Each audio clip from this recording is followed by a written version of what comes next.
क्या करना चाहिए, छोड़ देना चाहिए? ये प्रीवियस ईयर सवाल है, जब एक बार आ चुका है तो इस तरह के सवाल आ सकते हैं, इसलिए आपको समझना है। एक परिवार में प्रति माह, यानी एक महीने की बात हो रही है, 25 केजी चावल और 9 केजी गेहूं की खपत है। खपत मतलब समझ रहे हैं ना, उतना परिवार में यूज होता है। एक परिवार है, वो एक महीने में 25 केजी चावल और 9 केजी गेहूं का उपभोग करता है, खपत करता है, यानी उतना इस्तेमाल में है उसको एक महीने में इतना खर्चा है। क किलो चावल 25 किलो और गेहूं 9 किलो। कह रहा है कि और 350 रुपया खर्च होता है, यानी कि 25 किलो चावल और 9 किलो गेहूं खरीदने में उसका पैसा कितना खर्च हो रहा है? 350 रुपया। फील करिएगा, करते हैं ना सामान घर का, तो ऐसे थोड़ा सा प्रैक्टिकल समझिएगा सवाल। चावल का मूल्य गेहूं के मूल्य का 20% है, यानी सर यहाँ पे रियल डेटा नहीं दिया है, ये नहीं बताया कि चावल का मूल्य गेहूं के मूल्य से 100 रुपया अधिक है या कितना, 20% है। इसका मतलब क्या हुआ कि सर अगर चावल का मूल्य गेहूं के मूल्य का 20% है, इसका मतलब गेहूं का मूल्य जितना भी होगा, जितना भी मानेंगे, उसका 20% चावल का होगा। अगर आप गेहूं का मूल्य 100 यूनिट मानेंगे तो 100 का 20% 20 यूनिट हो जाएगा। अधिक तो नहीं लिखा सवाल में, बस 20% है। गुड। यदि गेहूं के मूल्य में 20% वृद्धि हो जाए, यानी आप जो गेहूं का मूल्य एज्यूम करेंगे वो 20% क्या हो जाएगा? बढ़ जाएगा। तो बताओ चावल के खपत में कितने % की कमी हो जाएगी यदि गेहूं का खपत समान रहे? खपत मतलब आप गेहूं 9 केजी यूज करते थे तो आप गेहूं 9 केजी लेंगे, लेकिन चावल 25 केजी यूज करते थे और अब आपको उसको कम यूज करना है। अगर कम यूज करना है तभी ना खपत में कमी होगा। सवाल को समझना आप। ओके, परिवार के पास खर्च करने के लिए राशि भी समान है, यानी पहले अगर 350 रुपया खर्च करता था तो अभी भी वो 350 रुपया खर्च करना चाहता है, और साथ ही साथ चावल का मूल्य स्थिर रहेगा। गेहूं का मूल्य बढ़ा था ना, लेकिन चावल का मूल्य नहीं बढ़ेगा। क्वेश्चन समझ में आया होगा? हाँ, समझते हैं कि जो पूछा है वो निकालेंगे कैसे। आप कहोगे सर 2 ठो है, एक चावल और दूसरा गेहूं, इनका प्राइस रेशियो क्वेश्चन पढ़ रहे थे तो हमें दिखा था कि चावल का मूल्य गेहूं के मूल्य का 20% है। 20% मतलब 1/5 है, 20% का फ्रैक्शन 1/5 है। अब अगर हम पढ़े कि चावल का मूल्य गेहूं के मूल्य का 1/5 है, तो बताओ अगर चावल का मूल्य गेहूं के मूल्य का 1/5 है तो उसमें गेहूं का मूल्य और चावल का, सर जिसका कंपैरिजन होता है वो ऊपर है और जिससे कंपैरिजन होता है वो नीचे है। तो गेहूं का मूल्य हम 5 यूनिट बोल सकते हैं, यूनिट में x लगा सकते हैं, रेशियो है ये। और चावल का मूल्य 1 यूनिट या 1x ऐसा मान लिया हमने। रेशियो निकालेंगे तो 1/5 आ जाएगा ना आपका। आगे बोला है कि सर गेहूं के मूल्य में होगी वृद्धि 20%, ये है ना गेहूं का मूल्य।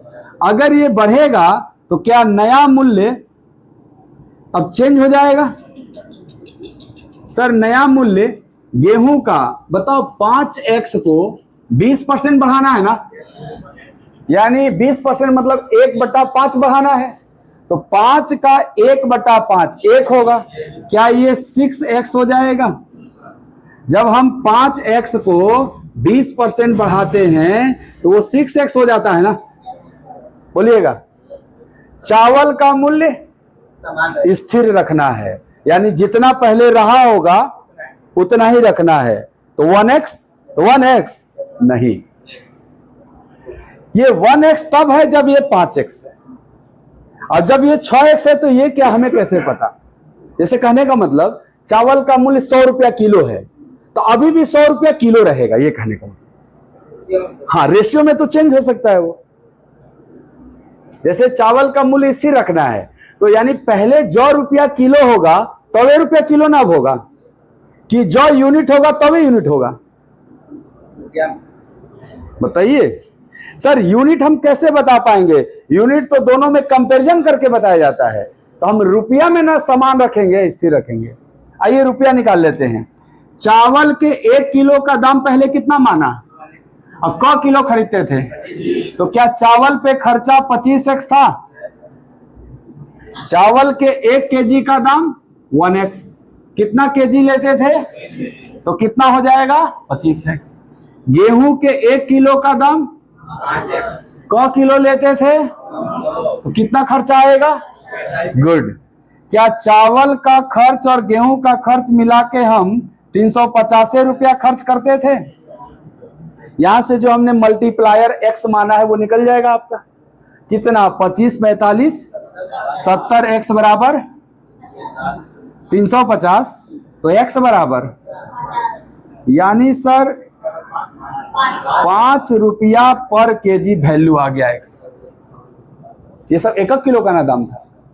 70x का मान 350, 0 0 कटेगा, 7 से 35 5 बार में कटेगा, तो 1x है ना ये आपका, 1x की वैल्यू 5।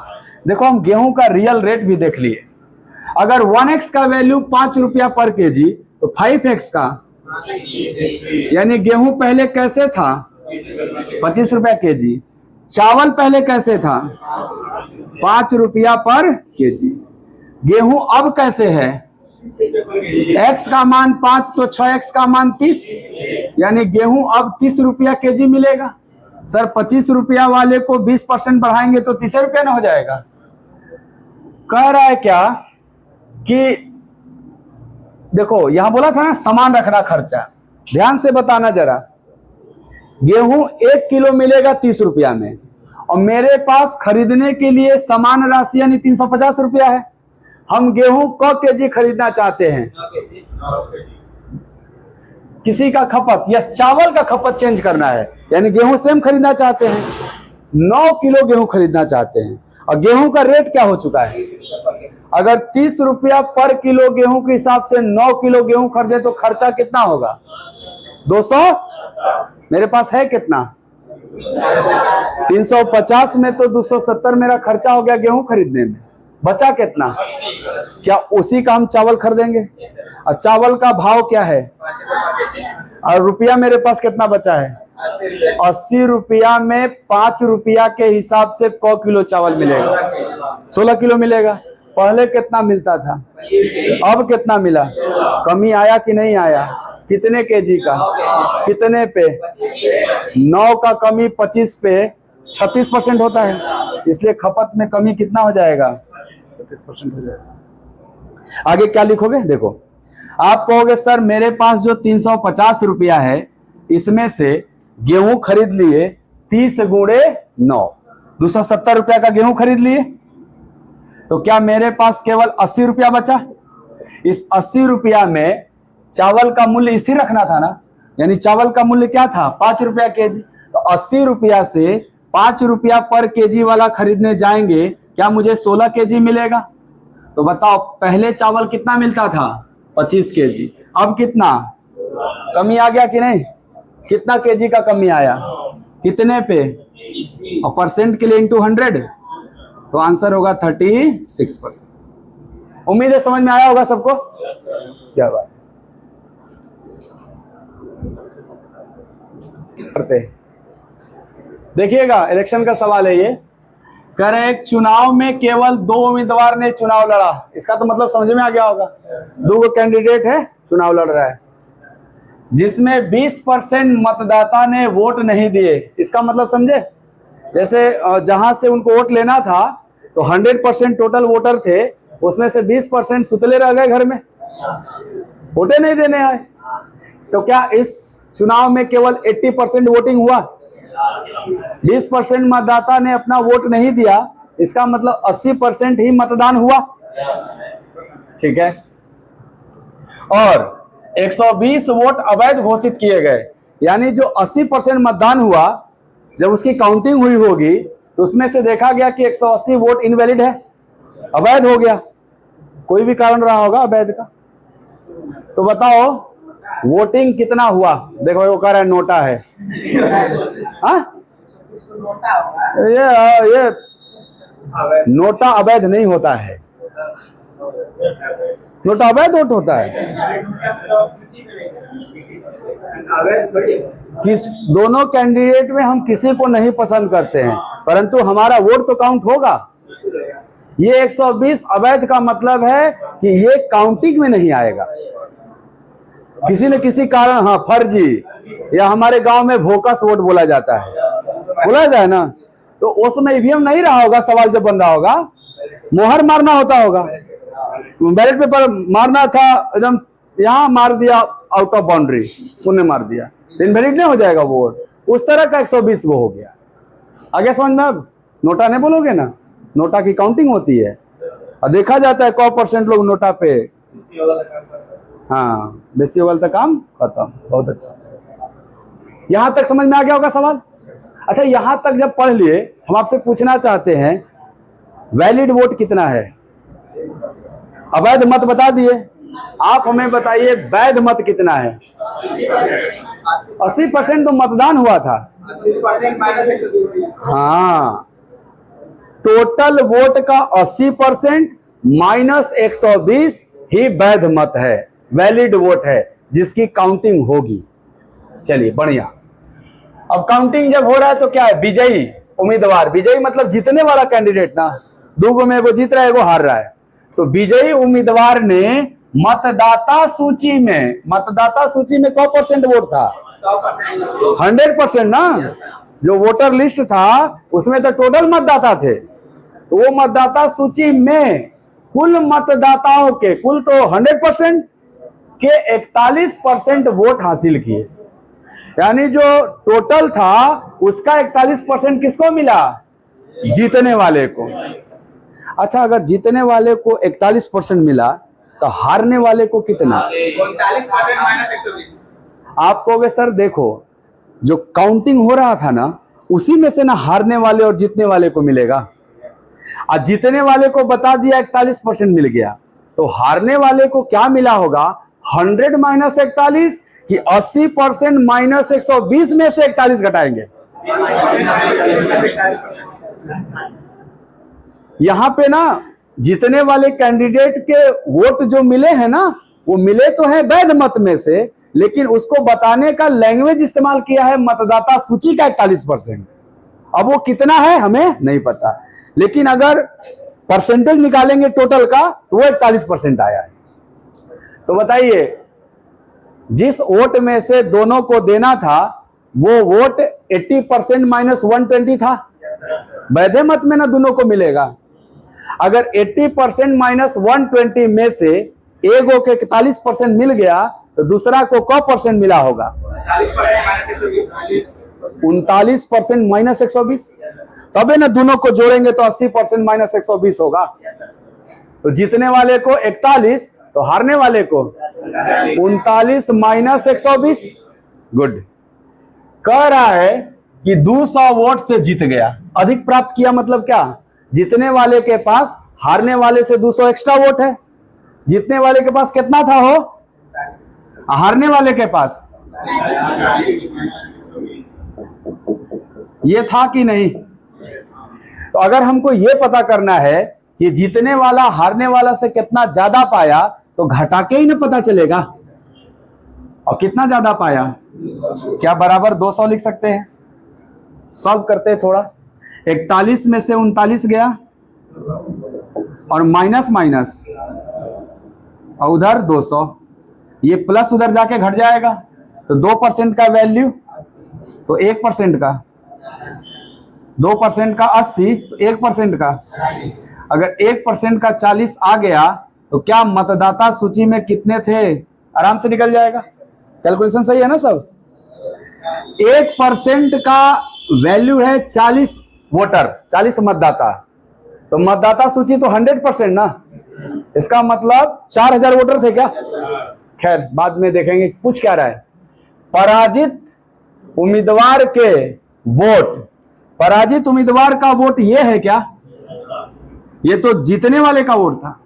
तो पराजित उम्मीदवार के वोट 39% माइनस 120 और 1% का मान, तो 39% का मान गुड गुड, कैलकुलेशन करके बताइए।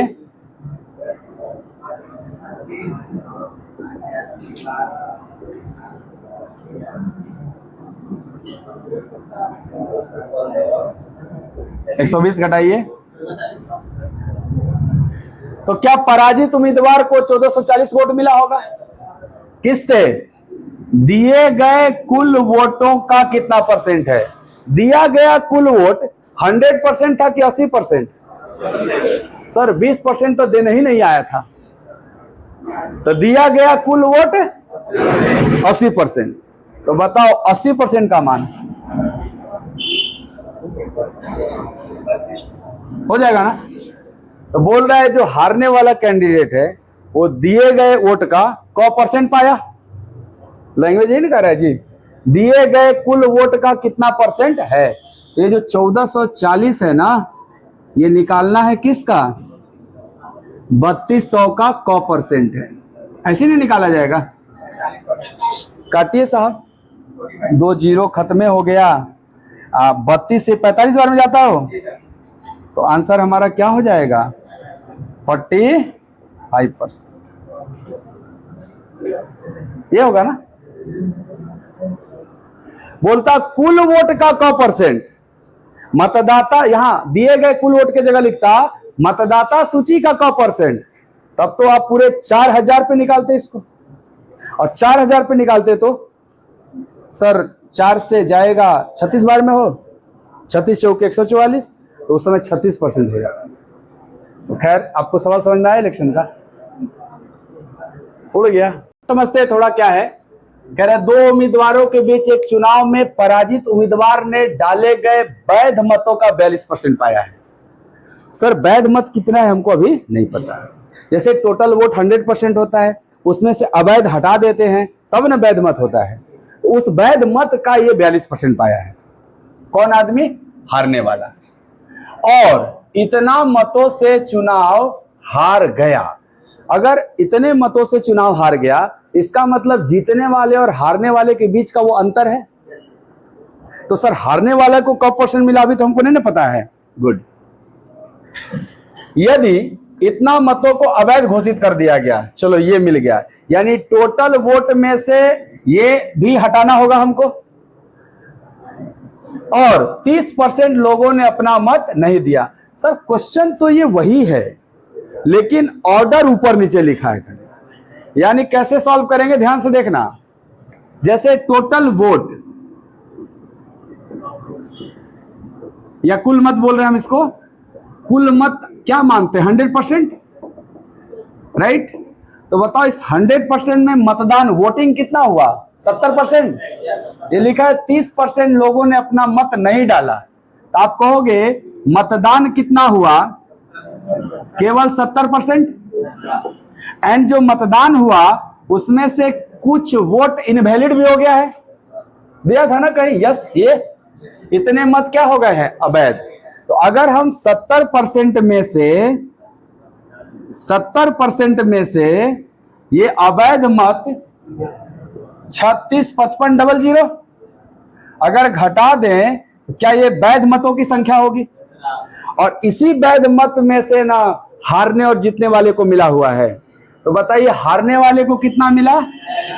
अगर इस वोट में से, अपने आप में वोटों की एक संख्या रही होगी बहुत बड़ी, उसमें से अगर 42%, इस वोट में से अगर 42% एक कैंडिडेट को मिला, तो क्या दूसरे को 100 माइनस 42 58% मिला होगा जी?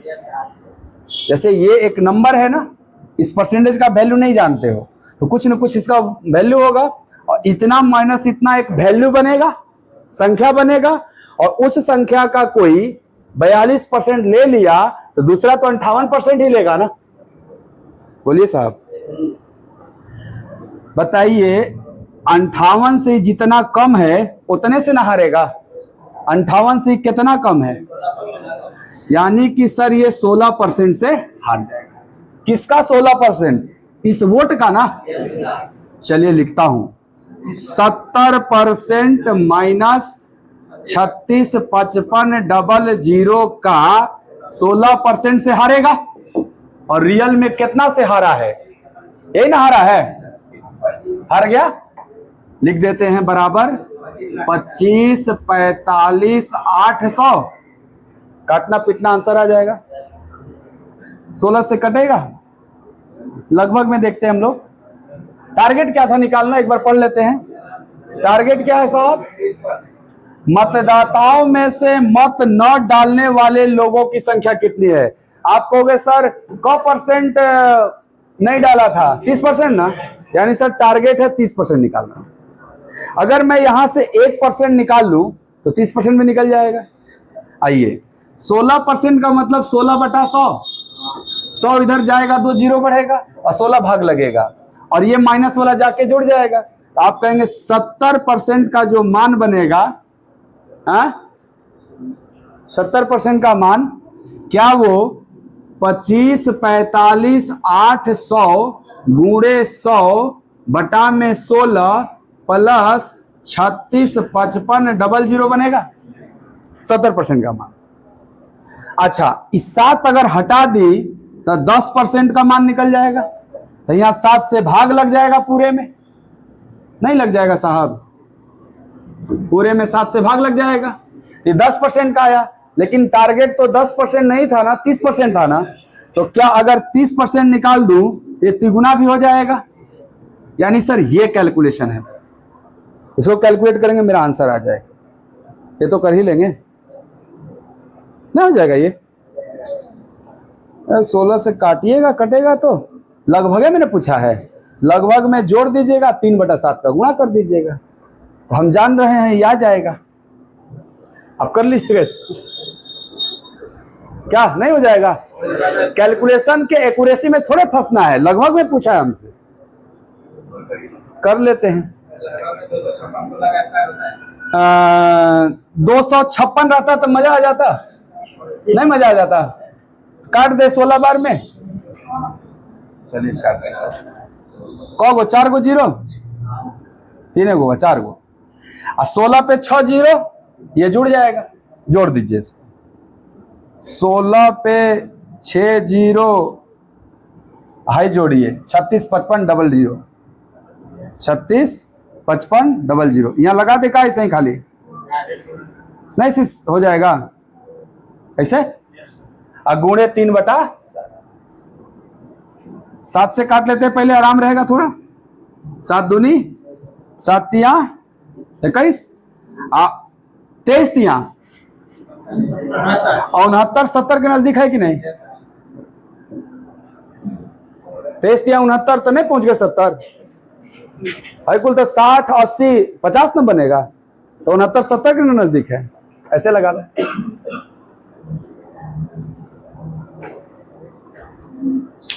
सवाल देखिए वही था, ऊपर नीचे खाली लिखा था ऑर्डर, वो सजा के दिया था, इसको नीचे से दिया था। 30% पहले ही नहीं बोला, नीचे बोल दिया। तो यही होता है सवाल में, इधर उधर कर, आप सजा के उसको करिए।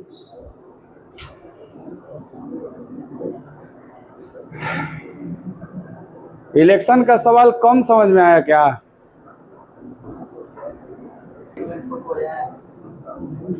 ठीक है, तो कहता क्या है आंसर? ऑप्शन कौन सा? सेकंड आ गया, बता देते हैं, समझ लीजिए और देखिएगा। आप भी ऐसे सोच रहे थे, करेक्ट। चुनाव में 2 उम्मीदवारों ने भाग लिया, यहां तक तो सेम कहानी है ना, ज्यादातर 2 उम्मीदवार भाग लेता है। इसका मतलब ये नहीं हुआ एग्जाम में जो सवाल आएगा 2 उम्मीदवार का आएगा, 3 कैंडिडेट का भी आ जाता है सवाल, और उसमें बताया जाता है पहले रैंक पे ये है, दूसरे पे ये है, तीसरे पे ये है, बताओ तीसरे ने कौ % वोट पाया, ऐसा भी सवाल आया हुआ है। खैर, यहाँ पे कितना कैंडिडेट है? 2, जिसमें 22.22% ने मतदान नहीं किया। अब ये देखो, अभी तक यहाँ पे 30% सिंपल होता था, तो आप 100 मानते थे और उसमें 30 घटा देते थे। अभी ये डेसिमल में है तो आपको 100 मानना ठीक नहीं होगा, फंसोगे आप कैलकुलेशन में। तो आप इसके फ्रैक्शन पे सोचो कि 22.22 का मतलब 2/9, ये फ्रैक्शन होता है। 1/9 का होता है 11.11, उसी का डबल दिया है तो 2/9 हो जाएगा। समझ में आ रहा है बात? अब इसको ऐसे पढ़ सकते हैं कि जिसमें 2/9 ने मतदान नहीं किया अर्थात 9 में से 2 लोगों ने मतदान नहीं किया, ऐसे पढ़ सकते हैं आप। 9 में से 2 लोग मतदान नहीं किए और 100 में से 22.22 लोग नहीं किए। तो 100 में 22.22 घटाएंगे तो डेसिमल में आने शुरू हो जाएगा और 9 में से 2 घटाएंगे तो 7। इजी होगा ना डेटा आपके लिए, गुड। जिनमें से 240 मत अवैध हो गए। ध्यान से देखना, टोटल वोट 9, 2 लोग नहीं दिए तो 7 यूनिट वोटिंग पड़ा। उस 7 में से 240 वो अवैध हो गया, तो क्या वैध मत 7 यूनिट माइनस 240 हुआ। अब कह रहा है विजेता को 60% वैध मत मिला, यानी जो वैध मत था ना 7 यूनिट माइनस 240, इसी का मिला है क परसेंट, तो हारने वाले को तो क परसेंट से जीता, 20 एक्स्ट्रा इसके पास। तो वैध मत का 20% वोट एक्स्ट्रा है इसके पास। ओके, इतना मत से जीत गया, हो तो गया, खत्म क्वेश्चन। Total vote 9 unit. कितना मतदान नहीं हुआ, कितना मतदान हुआ यूनिट में ना, टैक्स लगा लो, रियल थोड़े है वो आपका। अच्छा, इनमें से कितना अवैध हो गया, क्या ये वैध मत हो गए। इस वैध मत का 60% पाया एक आदमी, तो दूसरा कितना से जीता, यानी इस वैध मत के 20% से जीत गया। और रियल में कितना से जीता, क्या बराबर 3200 लिख सकते हैं, 3200 लिख सकते हैं। यहां से निकालते हैं, x निकल जाएगा हमारा, ये 20 से कट जाएगा जी 160 और 2 zero 16,000, 16,240। x is equal to 16,240 बटा में 7, x आ गया। कर लोगे ना यहां के बाद, अगर x आ गया 16,240 बटे में 7, तो आपको निकालना है वोटिंग लिस्ट में मतदाताओं की संख्या 9 यूनिट। ये नीचे वाला ही ना 9 यूनिट टोटल था, हमें 9 यूनिट चाहिए या 9x चाहिए। x का मान इतना, तो 9x का मान गुणे 9। क्या ये कट रहा है, यस काट लेते हैं। 7 दूनी के 14, 7 21, 7 दूनी के 14, तो x का मान इतना, तो 9x का मान 9 गुणे 2320, 2320 का 9 गुना, ये वाला आ जाएगा, हो गया बी ऑप्शन।